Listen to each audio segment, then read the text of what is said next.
Hello everyone. Welcome back to the part 4 of solving GATE 2025 Architecture and Planning question paper. This is the last video where we'll be solving part B2, which is for planning candidates only.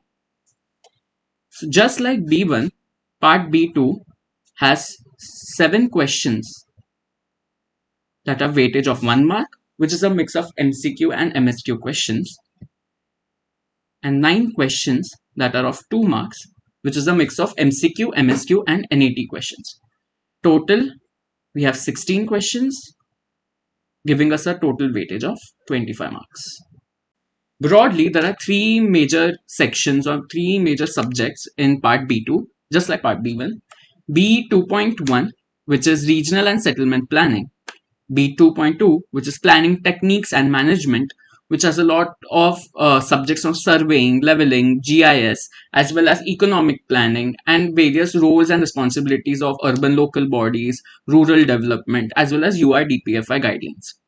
Part B2.3 is related to infrastructure planning, where technicalities and engineering principles regarding infrastructure management as well as transportation engineering is the key focus.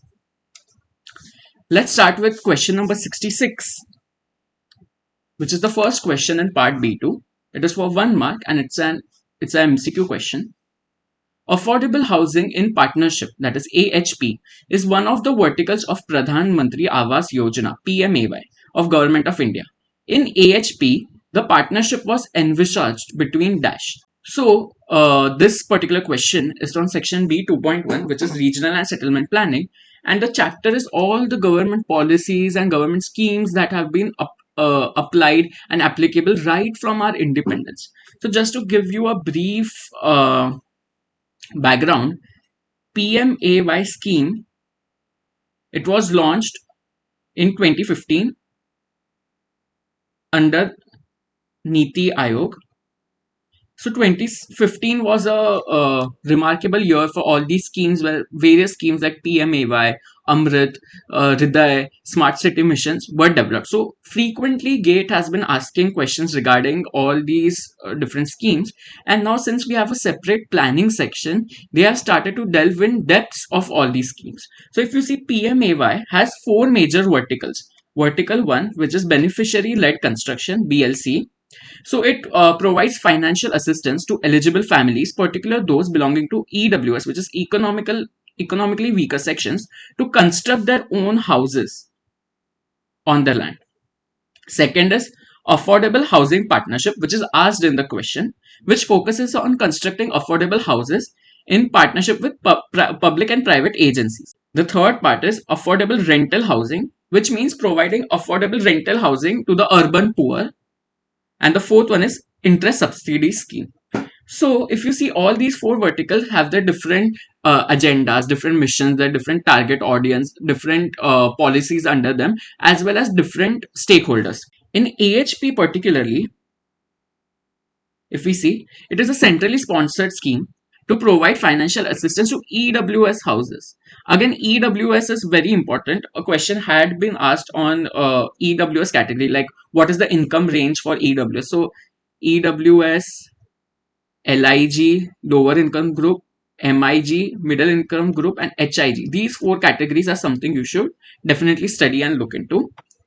Projects under AHP have to have a minimum of 250 houses with at least 35% of houses in EWS category. So the remaining 65 can be in all these different categories. The main part of the question that has been asked in the question is partnership models. So it is between states, union territories, cities, including private sectors and industries. So let's now look at all these options. The first option is states, union territories, urban local bodies, parastatals, and academic institutions. So here academic institutions is the incorrect option here. So this won't be the correct option. Second is states, UTs, ULBs, parastatals, and private developers. So this is the correct option, because we have private developers, we have state level parastatals, we have urban local bodies or municipal corporations, union territories, and state governments. Let's check out C and D option also. Non-government organization and private developers. Again, there is no role mentioned of NGOs. However, NGOs can definitely participate. D, NGO and academic institution would again be the incorrect option. So the correct option here is option number B. Also, affordable rental housing. So if you see in this, ARHC was a question asked in GATE 2023. So it is advised to study all these schemes, majorly PMAY, Hriday, Amrit, and Smart City Mission, and start delving into the depths of the scheme because such questions are frequently asked. Question number 67. It is from Planning Techniques and Management. Chapter is GIS and Remote Sensing. Which are the two wavelength bands of light spectrum used to calculate the normalized difference vegetation index, which is NDVI, in remote sensing? So they have given green and blue, green and near infrared and red, red and green. So basically, normalized difference vegetation index is a method of remote sensing where we can find out the density of the green cover or absence of green cover in a particular urban area or a particular rural area. Basically, so for example, for urban planners or town planners or even urban local bodies, if we have to analyze the green cover density of the foliage in order to then take steps in planning whether how much development should be proposed, how much development should be proposed along the green cover, what should be specially restricted areas. So all these analysis can be done using NDVI remote sensing. So in this there are actually two principles. So we know that light is an has a broad electromagnetic spectrum, and we are able to perceive the visible light. Then we have spectrum which has shorter wavelengths, which has X-ray, UV rays, X-rays, gamma rays, and then we have spectrums which have higher wavelengths, which is infrared, microwave, and radio wave. So in this, generally plants, they absorb the light from red spectrum, and they completely reflect infrared radiation. So if you see this graph, you can see how the reflectance increases as we move from red to infrared. So using this and using the calculations of percentage absorptance and reflectance, if you see here, a brief calculation has been mentioned, which is your reflectance minus absorbance upon total reflectance plus absorbance. So you get a value between -1 to +1. So the correct answer here is C, which is near infrared and red. Obviously, you can delve deeper into all these GIS techniques because these are the emerging trends, if you see, and it is quite widely and frequently asked and used in our practical urban planning and town planning resources. Let's move on to the next question, question number 68. It is from again planning techniques and management. So planning techniques and management is a very vast topic, I would say, and a lot of weightage is given to PTM. Also in planning techniques and management, a lot of part is in conjunction with section number 5 from our common part, which is planning process. So it is advised to at least have a brief idea of PTM, even if you're not attempting the planning section. A brief idea of PTM will definitely help you in your common part. Dash refers to the benefits when industries firms cluster together. Industries cluster together, resulting in a reduced production cost, improved availability of skilled labor, and increased flow of information and knowledge sharing.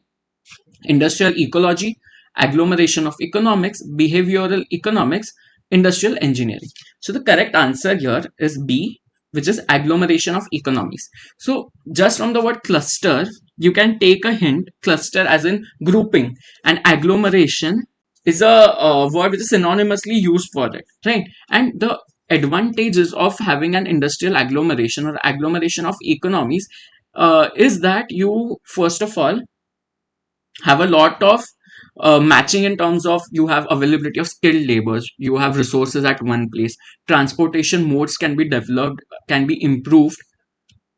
Secondly, there is a lot of sharing of resources, sharing of transportation costs, sharing of laborers. Even the workers and the manufacturers have that flexibility. And when all these industries are together, there is always this symbiotic relationship that all the industries have within each other. So there's a lot of exchange of ideas and learning also. So our correct answer is agglomeration of economies. Let's have a look at different options. So industrial ecology is basically a cradle to cradle production to consumption type of model where you produce, you consume, the waste or byproduct which is formed is again taken back into your production supply chain as raw materials. So this is relating to the supply demand chain. So this is not the correct answer. While behavioral economics theory is somewhere in which in your economic zones or economic business development, you start incorporating the cognitive needs or the behavior of your employees, of your workers, of your clients. So this behavior or cognitive based economics is called as behavioral economics. Industrial engineering is our engineering discipline, research, technology in basis of industries. So again, this is the incorrect option. Let's move on to the next question. Question number 69. Again, it is from Planning, Techniques and Management, a 1 mark question. And the chapter is Land Assembly. So land assembly is a broader chapter which is also mentioned in URDPFI guidelines 2015. This is one of the most important guidelines, and it is like a bible for all the planning subjects, and even in common part planning processes, housing, services and infrastructure, all the 5, 6, 7, and in our B2 part. So this is something you have to go through and be thorough with it. Question number 69 says, as per the Right to Fair Compensation and Transparency in Land Acquisition, Rehabilitation and Resettlement Act of 2013, dash determines the dash for compensation of land acquisition. So basically, they have asked a question regarding land acquisition. So to give a brief history, Land Acquisition Act was actually first established in 1894, which was then Land Acquisition Act was converted to Right to Fair Compensation and Transparency in Land Acquisition, Rehabilitation and Resettlement Act 2013, which had then few amendments in 2015. So the idea is right to fair compensation in land acquisition. So land, when is the land acquired? So the state or the government acquires that land when the development is necessary, or certain projects have to be funded on that particular land. So the owner, for example, if this is your land parcel, it is owned by a private owner. Now the government is taking the land away, right? Land is a very important resource, in fact one of the most important resources. So a fair compensation needs to be provided to that owner regarding the land price as well as the future value, because we know land is an appreciating asset. The value of land will constantly increase in the future, especially in tier 1, tier 2 cities, right? So even if the market value for the current land value is given, a future survey or a future aspect is also to be considered. So that's why this particular act had come into place. Now if you see in section 26, determination of market value of land by the collector. So the collector in India, a collector also known as district collector or district magistrate, is the chief administrative officer of a district, responsible for maintaining law and order, overseeing revenue administration and coordinating various government functions within the jurisdiction. So basically, all the land revenue is eventually collected by the collector. So if you see, there are two options: collector and planning officer. A planning officer is majorly related to surveying, preparation of plans, then helping development of that particular area through his or her vision. So planning officer is not related to revenue collection. The correct option would be collector. So this is one correct option. So option A and C have that. Second is market value and circle rate. Okay, so let's have a look at that also. Before that, there is another section in section 30, award of solatium. So solatium is compensation over and above the market price or the market value, and it can go up to 100%. So this is a very important term that can be asked later or in any next gate exams. But solatium is generally a term which is considered while we study land acquisition. The next terms are the market value and circle rate, right? So let's have a look what is exact. So market value is the value of land at the time of acquisition. Circle rate is the value of land at the time of development. So this is the market value, and what is circle rate. Circle rate is also known as ready reckoner rate, which is RRR. So circle rate is the rate which is determined by the government itself or the urban local body which is present there, and it is the rate which is to be taken into consideration while registration of that property or when you buy that property. So this is determined by government, and it is as per all the surveys that are done. So during your stamp duty, you have to pay RRR or parts of RRR, right? Now, market value, especially in tier 1 and tier 2 cities where the growth there is everyday growth, everyday new commerces, services, industries are there. So, market value generally is always higher than your circle rate. Okay. So, market value will be greater than your ready reckoner rate in most of the cases. There are cases where ready reckoner rate is more than market value, in where the land is a depreciating asset. For example, if suppose there is a land where the soil is not fertile or it has been actively poisoned, so in that case your market value will start decreasing. So market value is something which is governed by the trends of your business, your development, and your trade. So giving market value, as I had mentioned here, would be more beneficial to the owner, right? Because market value is something at which he can sell the property and could have gained profit. So the correct answer would be A, collector and market value, and not the circle rate. So the correct option would be A. In URDPFI guidelines in land assembly, there are also different other aspects like land pooling, then transferable development rights. So all these concepts are very important for you to go through, and we'll be surely discussing all these concepts in our next classes or next videos that we'll be uploading. Let's move on to the next question. Question number 70, again from PTM. The chapter is surveying and leveling.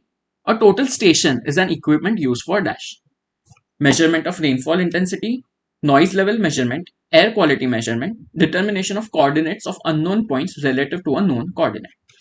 So, we have studied surveying and leveling in our second or third year in our undergrad degree, and total station immediately we know refers to D, which is determination of coordinates. It is used in land survey. Now, total station, if you see, is a surveying instrument that combines an electronic theodolite. Theodolite helps in measurement of vertical horizontal angles along with electronic distance meter EDM to provide accurate measurements of both horizontal and vertical angles as well as distances, commonly used in construction engineering and land survey. You must have seen all these tripods and total stations which are yellow in color on construction sites where surveying and leveling is happening, right? Let's have a look at other options. Measurement of rainfall intensity. This is done by rain gauge. Noise level measurement. This is done by SLM, sound level meter. And air quality measurement. This is done by AQI, which is an air quality index.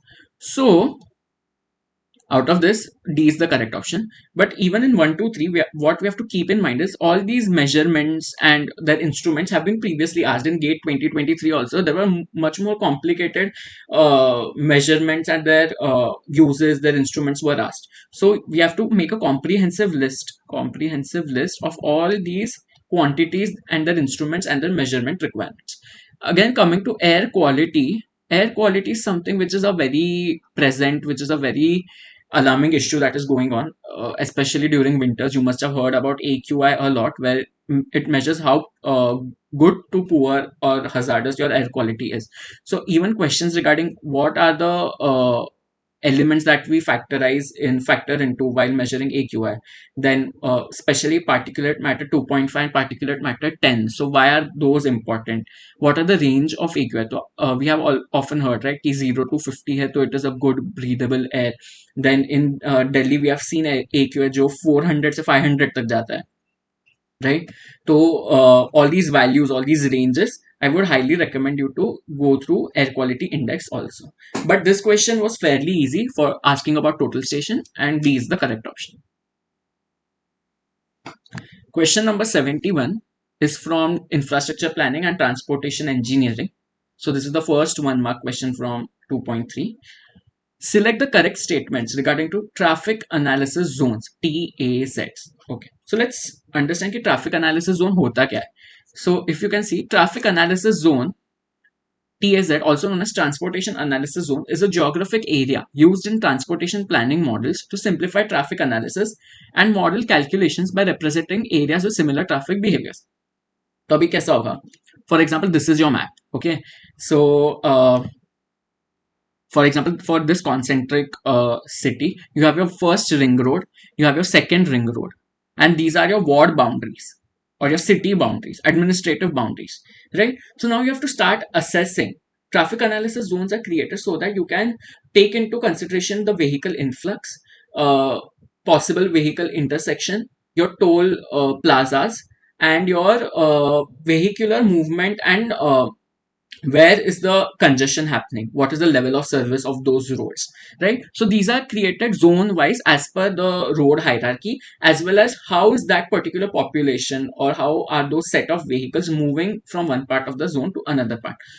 So let's start seeing the options. TAZs are not determined based on physical barriers like rivers, mountains, and forests. So this would be an incorrect statement because it is determined on the geographic. If we see, it is a geographic area, right? So this is not a correct option. This is not a correct statement. Statement B, demographic characteristics of a TAZ will change with new residents moving into TAZ. Obviously, as I had mentioned, the population is the key factor because who is governing the vehicle flow? The population which is staying there. For example, if an area is gentrified. So let's take an example. This is your traffic analysis zone. Over a period of time, this area is gentrified. Gentrification is again a very important concept which has been asked in gate papers. It is basically influx of a richer community, richer population, which displaces the poorer community from its original location. So in this gentrification, what happens? There is more purchasing power, right? So maybe more cars will be used. There, public transportation will be reduced, or some or the other consequence might happen because of the population. So demographic characteristics of a TAZ will definitely change with new residents moving into TAZ. So this is a correct option. Cordon line helps in defining study area within which TAZs are located. Yes. So cordon line is basically a reference boundary which we used in transportation engineering or land surveying, which is your specific study area. Like in research, you must have done in your undergraduate where we define our scope and limitation. So cordon line is basically a reference line which can also be a physical feature, a road or a street, which basically defines our boundary, because this can be an endless study, right? You have to somewhere you have to draw the line. So this is a correct option. D, TAZs cannot include multiple wards. From the image itself, you can see the TAZ is spilling across the ward boundaries or the city boundaries. So it doesn't necessarily depend on administrative boundaries. Like for example, if you are aware with Navi Mumbai city planning, we have APMC in Vashi, right?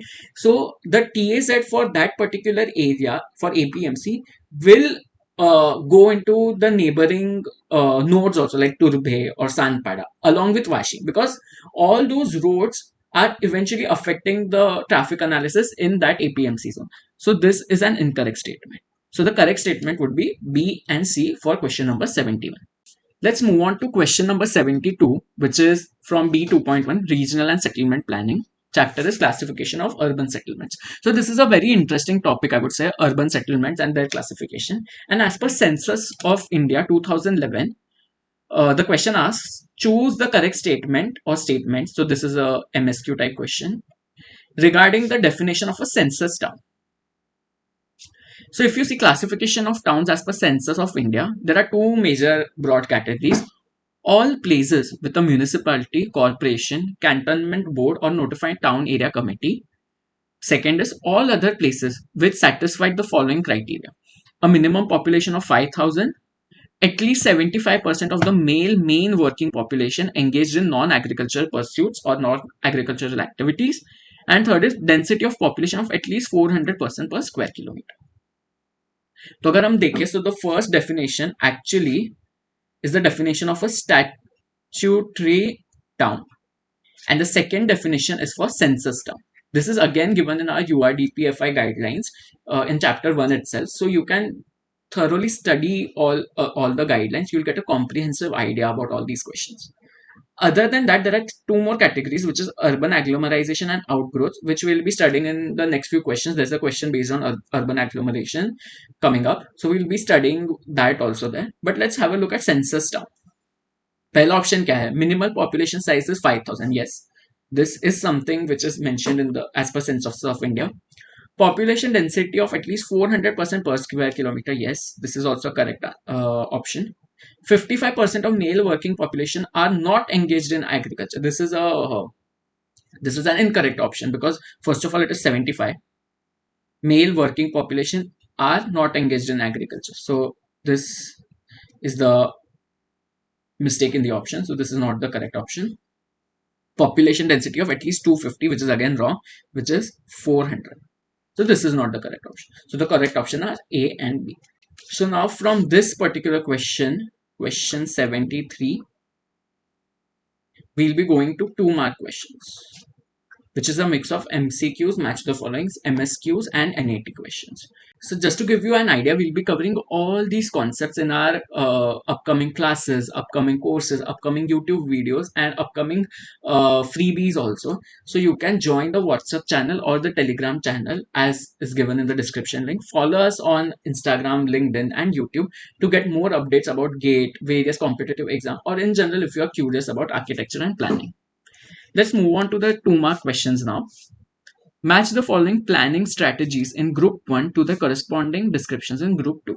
So now all these urban sprawl, smart growth, greenfield development, brownfield development have been given in URDPFI guidelines.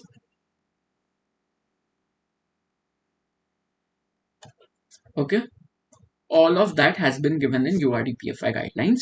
Comment down below URDPFI if you want me to make another video comprehensively covering all the important URDPFI guidelines and related questions. Now, urban sprawl. Let's have a look at first option, which is urban sprawl. As you can see, sprawl, by the word sprawl, you means haphazard growth or haphazard spreading in all directions. When we, even in our architectural terms, when we design a say a bungalow or a building and it has a larger spread, we generally say the plan is sprawled into all of these areas, it is quite long. So sprawl, urban as in the growth of city which is irregular and haphazard.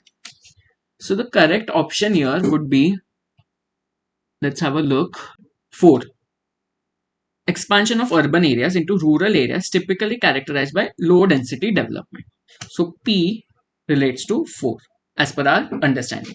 Second is smart growth. So basically smart growth, smart is use of technology, use of planning tools, use creating neighborhood cities, compact cities, 15-minute cities. So the correct answer would be concentrating development in compact walkable urban centers to improve health and natural environment. The third and fourth terms are quite related to each other. First is greenfield development and then is brownfield development. So greenfield, as you can see, these sites are also called as virgin sites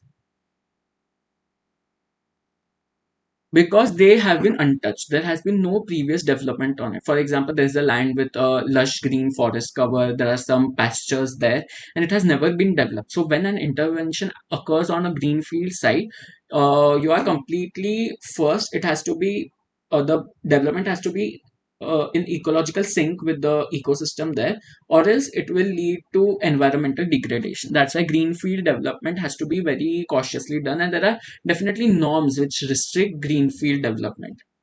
So R is 2, development on previously undeveloped land, and brownfield development, which is your S, would be redeveloping previously utilized land, often resulting in change in land use and land cover.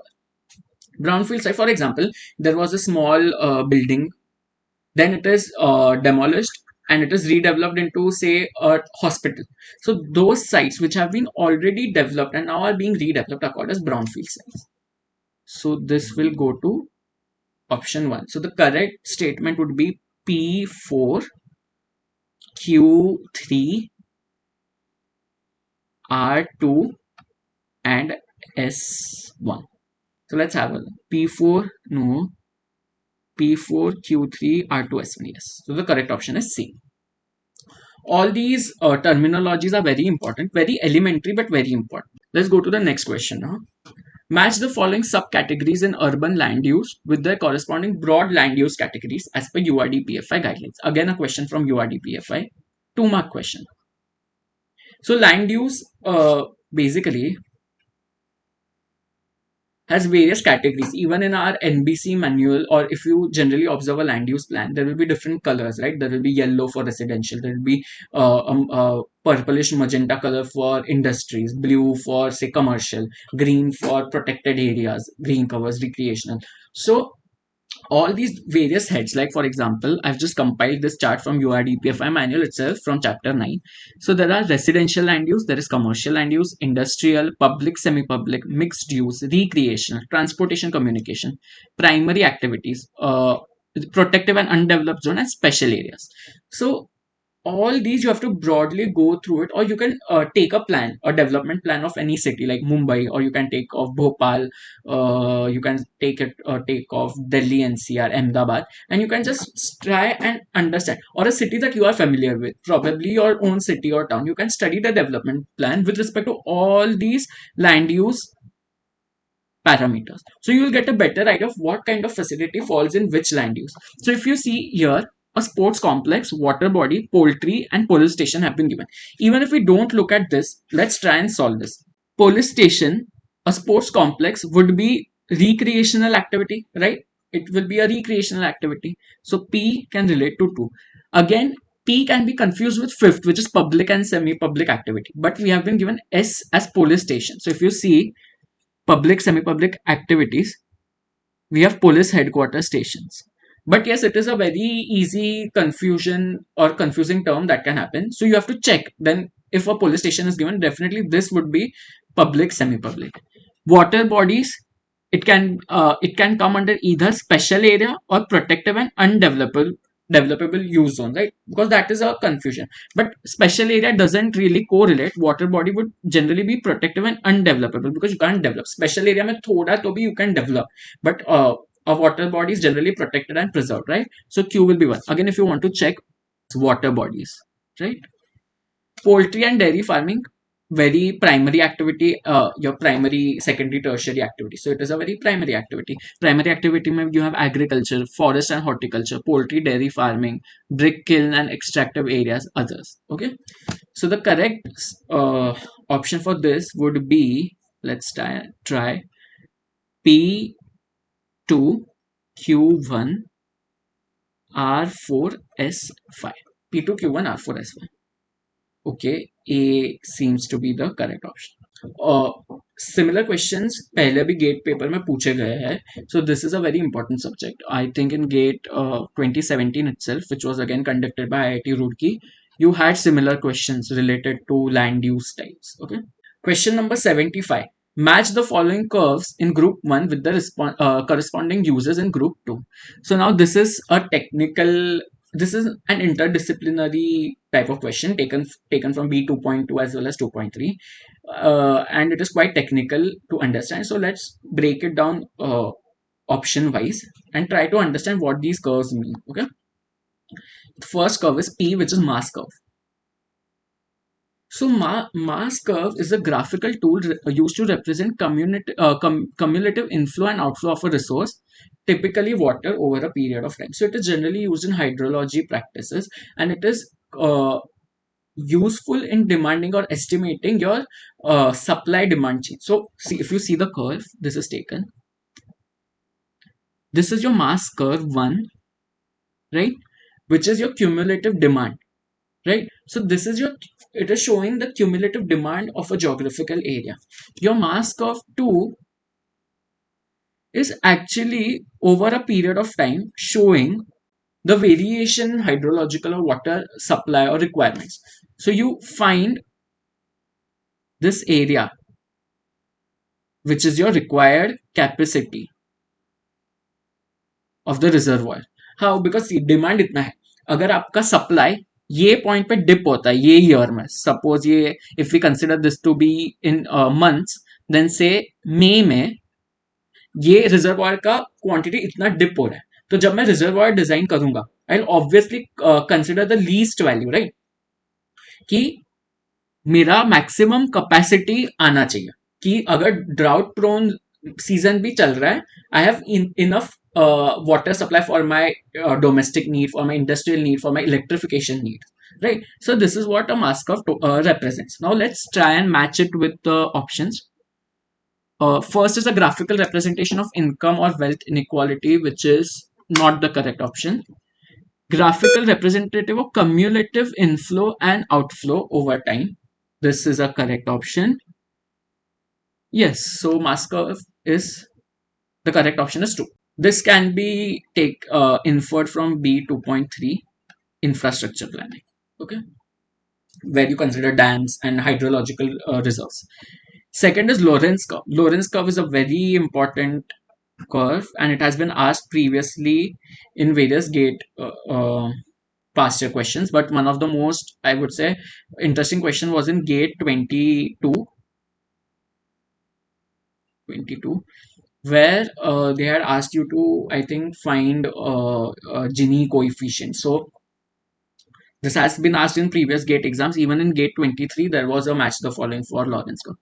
A Lorentz curve is widely used as an economic graph that illustrates income or wealth inequality within population.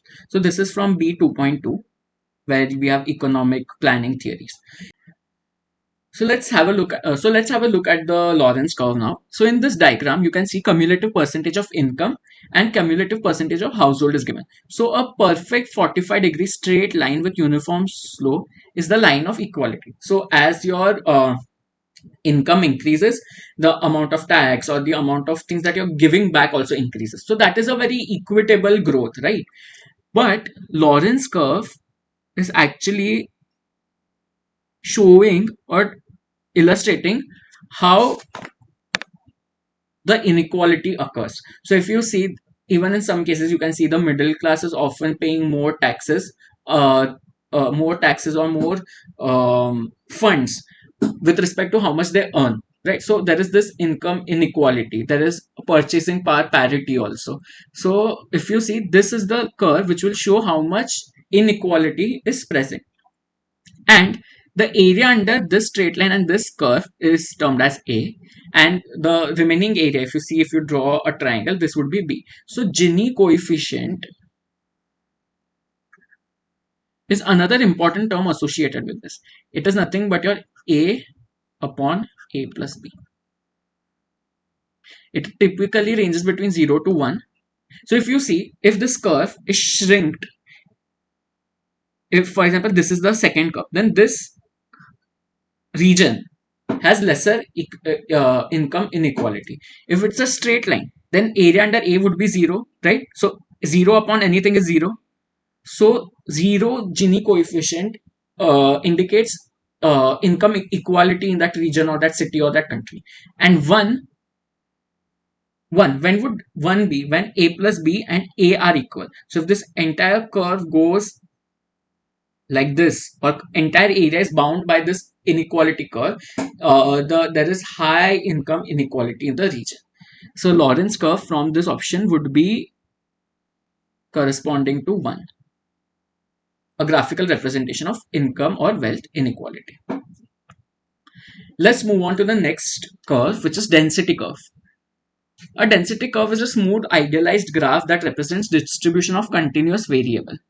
So as you can see, density curve generally we use in probability and statistics. And if you are familiar with normal distribution, so this particular type of distribution is called as a density curve. Now, for example, a curve that goes like this is skewed, a skewed curve. Okay, so in normal distribution, we have our mean value, which is this topmost value, and then you have standard deviation.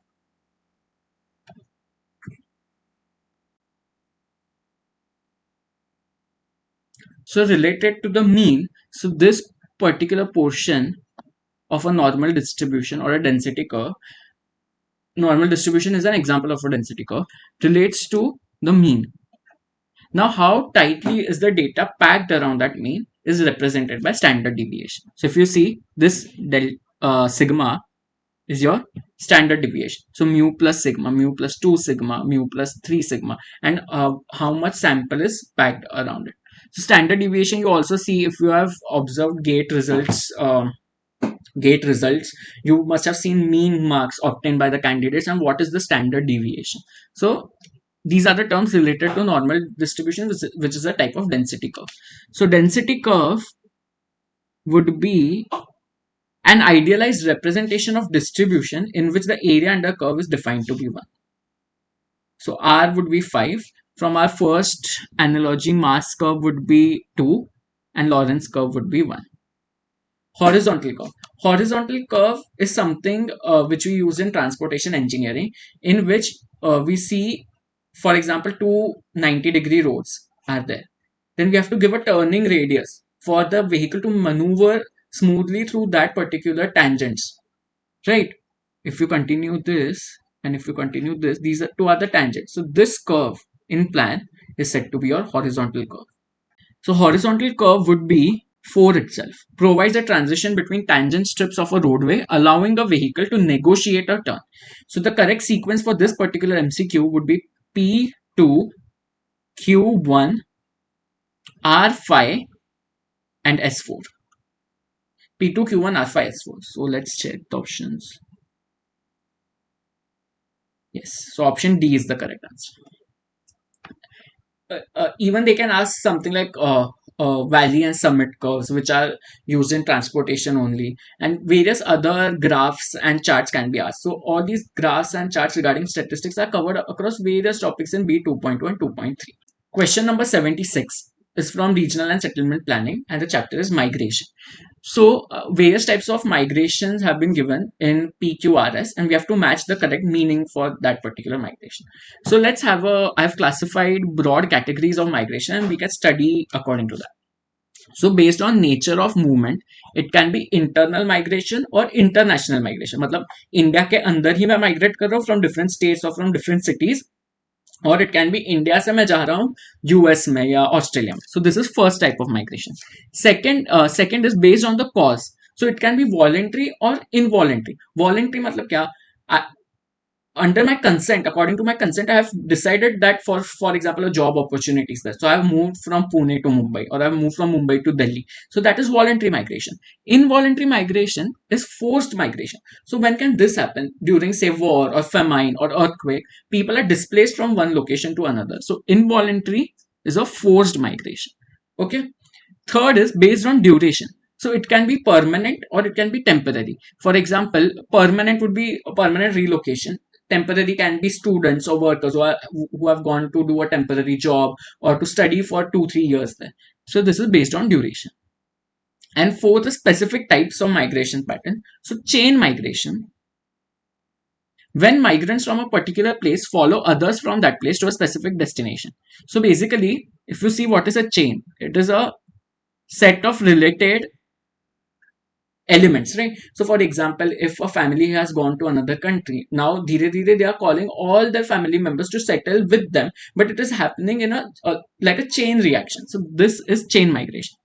Step migration, migration that happens in stages. For example, moving from a village to a town, then a town to a city. So this you are changing the location step by step. So for example, you started from say Kolkata, okay, then you have moved to say Raipur, then you have come to say Nagpur, and then finally you have moved to Mumbai. So this kind of migratory pattern is called a step pattern. Circular migration, repeated movement between home and host area. So circular migration is something that we generally see in our workers or laborers or agricultural farmers, if you see. So we have often heard in our on our sites that in during April or May, the construction workers will be going to their home village to spend time with their family, to work on their personal work and agricultural land. So this type of migration is called a circular migration because there is repeated movement between home and host areas. Return migrations. So migration return to their place of origin after spending time away is called as return migration. So for example, if you go from rural to urban area and then in urban area there's a war, or simply because you're not happy with the urban lifestyle, all the chaos, all the congestion, so आप वापस आ जाते हो अपने गाँव में. तो that migration is called as return migration. Seasonal migration. People move temporarily based on seasons, often agriculture or tourism related. So quite straightforward. Now let's match all these options. Involuntary migration would be forced displacement from their origin. Forced involuntary. Step migration. When a migrant follows a path or series of stages towards a final destination. SQ1. Circular migration. Repetitive movement of migrant between home and destination areas. Chain migration. Immigrants from follow others from that area to a particular destination. So S is 4. So if you see, the correct statement or correct answer here would be P3,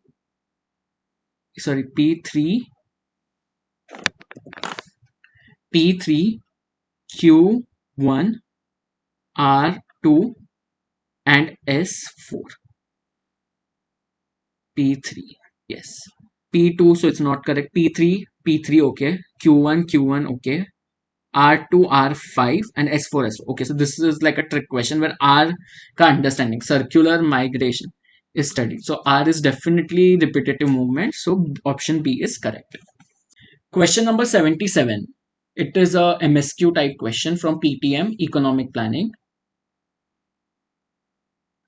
Which of the following characteristics of a house or land is or are considered as a hedonic price function? So hedonic price function is price or value of a land or house which is dependent on the factors or the factors or the or say things that the house or land is offering to the client. So according to that those attributes, the price will be set. So price can increase as per say number of rooms it has, or number of views it has, or location it is in, right? So let's check out all these options.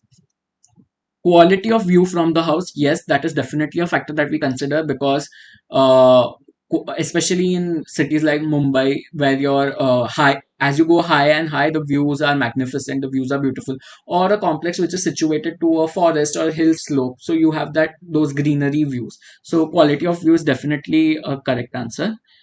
Low crime rate in surrounding area, yes, low crime rate is also a very important factor because if the crime rate is low, the area is safer, so more neighborhoods and people can move into that area, pay more and move into that area. So B is the correct option. Number of bedrooms in the house, yes, again because as per area requirements and as per number of rooms or number of amenities we have, the prices are determined. So C is the correct answer. Household size. So household size is something which relates to the buyer, I would say, and it is not related to house or land per se. So this is not a correct option. So the correct options for question 77 are A, B and C. Question number 78 from regional and settlement planning, classification of urban settlements. So we had seen a question on census town earlier. Let's move on to the next part, which is they have asked which of the following is or are the characteristics of urban agglomeration as per census of India. So this is the definition as per census of India. Let's give it a read. An urban agglomeration is a continuous urban spread constituting a town and its adjoining outgrowths, or two or more physically contiguous towns together with or without outgrowths of such towns. So these are the two definitions that they have given. An urban agglomeration must consist of at least a statutory town and its total population, that is all constituents put together, should not be less than 20,000 as per 2001 census. Okay, now let's check the options. A continuous urban spread constituting of a town and its adjoining outgrowths. Yes, this is the first definition. Urban settlements combined with one rural settlement. So nothing like this is mentioned or specifically mentioned. This might be true for some urban agglomerations, but this is not specifically mentioned. So this is an incorrect option. Two or more contiguous towns come together with or without outgrowths. So this is your second definition. So C is the correct answer. Urban villages engulfed within a metropolitan area is definitely not the option. So the correct option are A and C. So urban agglomerations are often seen in all these uh, metropolitan regions. Like for example, taking example of Mumbai itself, Greater Mumbai. Basically, Greater Mumbai, all the parts of Kalyan, Bhiwandi, Thane, along with Mumbai, form a larger urban agglomeration itself. So all these tier one, even tier two towns now, they have their own urban agglomerations. Now we are moving to the NAT part. So there are three questions remaining. NAT part for 2 marks.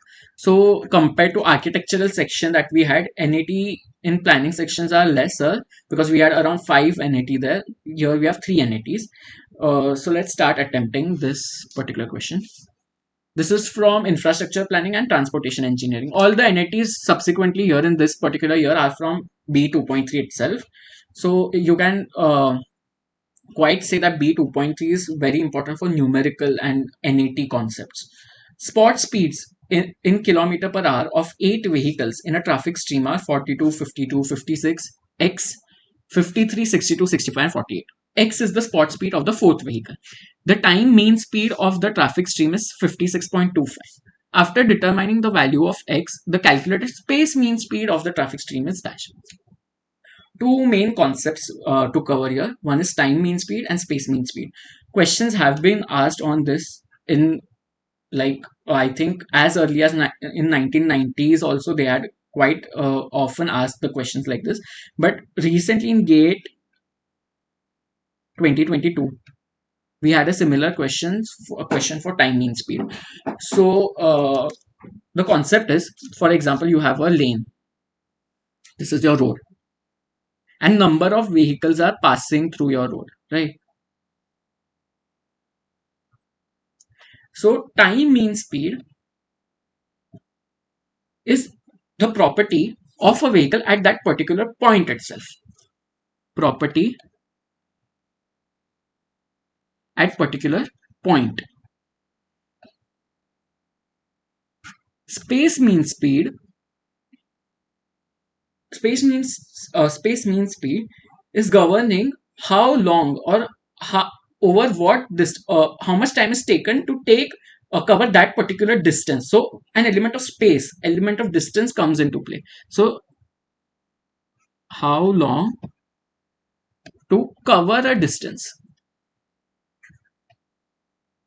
This is your space mean speed. So time mean speed generally is your arithmetic mean, while space mean speed is your harmonic mean.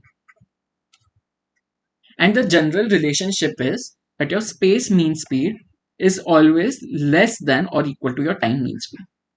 What does this relation show us? That if the space mean speed is equal to your time mean speed, so if your SMS is equal to TMS, then theoretically all these vehicles are moving with the same speed, which is very practically it's very rare, but this is what theoretically time is the relationship between time mean speed and space mean speed. So let's move on to the concept now, the question now. So there are 1 2 3 4 5 6 7 and 8 spot speeds of 8 vehicles have been given, right? So time mean speed, the formula for time mean speed is nothing but your arithmetic mean, which means summation of your speeds upon n, which is simply v1 plus v2 plus v3 plus v8 here in this case divided by 8. So just write all these down. So it will be 42 plus 52 plus 56 plus x plus 53 plus 62 plus 65 plus 48 upon 8, right? This time mean speed is given as 56.25. Let me grab the calculator quickly. So this gives us a value of 378 plus x upon 8.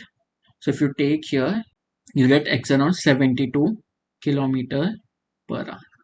So this was the spot speed of the fourth vehicle. Okay. Just a miscellaneous idea. Spot speed पे भी एक question आया था last year. What is the instrument used to measure spot speed? So it is enoscope. So all these terms, जब भी आप कोई previous year question करते हो ना, ये सब जो भी terms आते हैं, you have to like quickly find paragraph wise conceptual information कि spot speed है तो वो क्या है. सिर्फ सिंपली क्योंकि वो आया है वो करना है वैसा नहीं करना है. इफ यू सी इसमें से I can find 3-4 more terms that were already asked in previous year questions. Okay, so this is how your conceptual clarity will build, and eventually that is the thing that you need for such competitive exams. Coming back to the question, after determining the value of x, the calculated space mean speed of traffic stream is dash. अभी उन्होंने पूछा है space mean speed क्या है. So it is a harmonic mean. So the solution for this would be n upon summation of I is equals to 1 to n 1 upon vi. So इसका ये क्या है, n क्या है, 8 है, I is equals to 1 to n मतलब 1 to 8 reciprocal का I have to do summation, sum add है. So 1 upon v1 plus 1 upon v2 plus dot dot dot 1 upon v8. So this is 8 upon, we have to do reciprocal of all these values. So let me just directly calculate it.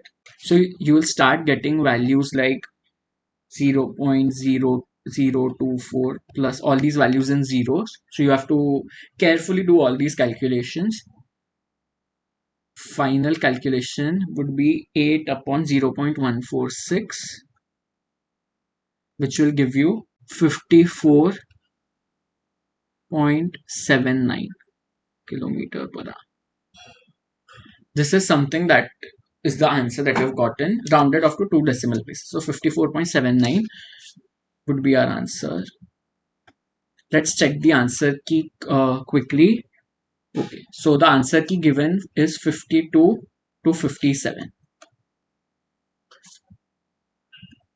So this is your correct answer. So as you could see, your space mean speed was lesser than your time mean speed in this particular case, because obviously the spot speeds were not equal. Now let's move on to the next question. Question number 80. This is from transportation engineering. It is based on trip assignment. So all these models associated with trip assignment, trip generation, trip distribution, modal split, all these are extremely important when it comes to transportation engineering, and all these have been recently asked in GATE exam. So even if you check previous year 24, 23, 22, there will be questions on trip assignment or trip generation. An individual chooses a transport mode for a particular trip based on 3 attributes: cost of journey, in-vehicle travel time to reach destination, and out-of-vehicle time to take access mode at respective stops. The value for these attributes for 3 modes, rail, bus, and paratransit, are given in the table. If the general utility equation U is given as minus 0.5x into minus 0.3 into y minus 0.4 into z, using logit model, the estimated probability of choosing bus is dash. So again, logit model is a trip assignment model which is based on discrete choice theory. इसका simple meaning क्या है कि the passengers और the users, उनका choice क्या है travel mode का, उसका सर्वे लिया जाता है उसके हिसाब से urban planners, town planners, transportation engineers, what they will do is they will analyse the survey data, और वो हिसाब से they from that probabilities they will be able to assign कि अभी फॉर एग्जांपल एक सिटी है, उसमें बस है और दूसरा है car. For ease or simplified example, this is a binary logic model, right? So in bus and car, मुझे पता चलता है कि probability of citizens as per my survey taking bus is 0.67, while probability of citizens taking car is 0.33. Naturally in this case, when I plan my bus routes, I'll be giving more focus to the number of bus, to the number of stops, to passenger capacities. Similarly, I'll be also providing infrastructure for my cars or private vehicles. So this is done such that your transportation planning is more user based, right? Which is something that we want. So let's now start with the actual question. So as you can see, you have been given a utility equation. So let's write first. Utility equation for rail is minus 0.5 into 20 minus 0.3 into 20 minus 0.4 into 10. This can be written as half of 20 minus 10, 0.3 into 20, which can give you 2 3s are 6, and so it will be 6, and 4 is 4, so minus 4. This will give you minus 20. U through your bus is minus 0.5 into 10 minus 0.3 into 40 minus 0.4 into 7.4. This will give you 5 minus 5. 4 3s are 12, so minus 12, and 7.5 into 4, 4 will give you 30, so just take one step back, it will be 3. So 12, 17, 3, 20. Utility, general utility equation for paratransit will be given as minus 0.5 into 15 minus 0.3 into 35 minus 0.4 into 5. So this will give you, say, 15 5 is 75, so 7 minus 7.5. This will be 10.5, and this will be 2. So 18 and 2 will also give you 20. So the utility equations, all of them have equal value. Now what have they asked? Estimated probability. Again, a probability based question that we have eventually solved in our general aptitude. So probability of choosing bus will be your probability of choosing bus upon your total possibilities, right? So as per the logic equation, it has to be E raised to U upon I, let's call it bus, upon summation of all the.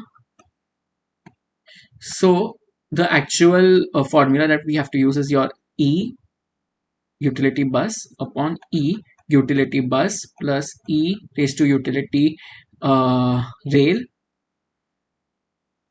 plus E raised to utility paratransit. So this will give us E raised to minus 20 upon E raised to minus 20 into plus E raised to minus 20 plus E raised to minus 20. Right? Since the bases are the same and the exponents bases are the same, so you can directly write the exponents in your direct manner. So it will be minus 20 upon minus 20 minus 20 minus 20, which is minus 60. This will give you negative negative cancel 1 by 3, which is 0.33.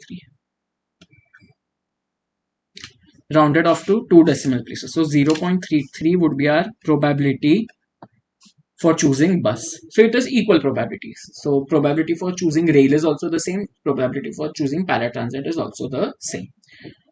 Very interesting question to solve, and something that you can link back to your practical knowledge, where this survey is extremely important for you to now plan transportation needs, transportation requirements for the city. Let's have a check on the answer key. So the answer key is between 0.3 to 0.34, quite a broad answer key. So 0.33 is the correct answer. Let's move on to the last question of the entire paper, question number 81, a 2-mark question taken from transportation engineering. A four-arm, uncontrolled, unsignalized urban intersection of both-way traffic is illustrated in the figure. Vehicles approaching the intersection from the directions A, B, C, and D can move to either left or right or continue in a straight direction. No U-turn is allowed. In the given situation, maximum number of vehicular crossing conflict points for this intersection is dash. So typically, this is a if you have studied the planning part and the transportation part, you can directly answer it, because in our classes or in our foundation courses, what we try to do is to understand all these junctions or intersections, and we derive all the crossing, merging, and diverging points. So this is a direct question if you have studied it. But if you have not studied it, let's have a look at what are the important concepts of various vehicular pathways. So the first is, as you can see in this image, the diverging point. This is the first conflict point, right? Because if a vehicle is going like this and a vehicle is going like this becomes your diverging point. Similarly, a vehicle is coming with this direction and another vehicle is coming with this direction. So this will be your merging conflict point. ऐसा भी vehicle आ रहा है, ऐसा भी vehicle आ रहा है, या वो व्हीकल डाइवर्ज हो रहा है. Second is weaving. वीविंग मतलब क्या? ये लेन से इधर कोई जा रहा है, ये लेन से इधर कोई जा रहा है. तो this is your weaving conflict point. ये कब होता है जनरली? जब for example it is unsignalise and there is no grade separated intersection, और आपको पता चलता है कि एक एग्जिट ऐसा है, तो all these vehicles will start going into this lane, which is again very poor planning. Then we have crossing. Crossing मतलब क्या? डायरेक्ट चेंज, interchange, cross हो रहा है, junction मिल रहा है, you literally cross each other. So in the question, if you see very carefully, they have asked crossing conflict points for this particular junction.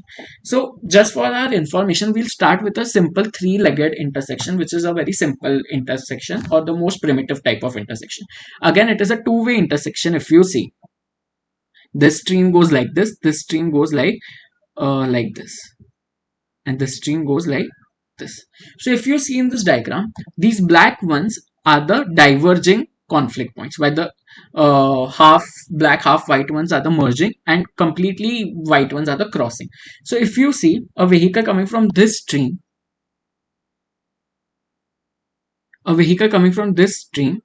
will conflict each other at this particular point. Let me just draw these. Then a vehicle coming from this particular direction will conflict both these points. So there are three total crossing conflict points. If you see, there will be three total diverging points also, three total merging points also. So this is the conceptual clarity that you need. If you have this clarity, you can solve any type of intersection. Let's go to our main question that has been asked. Now in this, if you simplify this entire junction into T junctions, for example, this is one T junction, right? So you know, for this particular T junction, you'll have three crossing conflict points, as we have seen in our T junction. Similarly, then consider this one, and this one. So here you'll have three. And similarly, if you repeat the process, eliminating one arm and then considering three junctions, you'll end up with 3 into 4. That is equals to 12 crossing points. But there are 4 additional crossing points. So in this direction, they can also go straight, right? So they can cross each other in a straight fashion like this. So these 4 intersections are gained in the way. So this is plus 4. So total will be 16. Rest of them you can check on your own way also, will be your 8 diverging and 8 merging, giving a total of 32. So in a typical 4-arm intersection, all the conflict points are 32, out of which 16 are crossing, 8 are diverging, and 8 are merging. So our answer for this particular question would be 16. And the answer key is also, I think, answer key is given as, in the answer key it is given as 16 only, 16 to 16. Right. So with this we come to our last question of the GATE Architecture and Planning 2025 question paper solutions. I hope you found all the concepts, all the tips and tricks, and all the theory to be very helpful. If you have found this helpful, I would request you to share it with your friends, share it with the students that you know who are appearing for GATE exam or who are keen in learning about architecture and planning. With this, I'll see you with some more interesting content. You can follow our YouTube account, you can subscribe to YouTube account, you can follow our Instagram account and LinkedIn account. I've posted all the links in the description, as well as you can join our WhatsApp and Telegram channel, which is going to be highly active with a lot of class notes, a lot of PDFs, a lot of tips and tricks, and we'll be conducting some sessions again shortly. So stay tuned and thank you.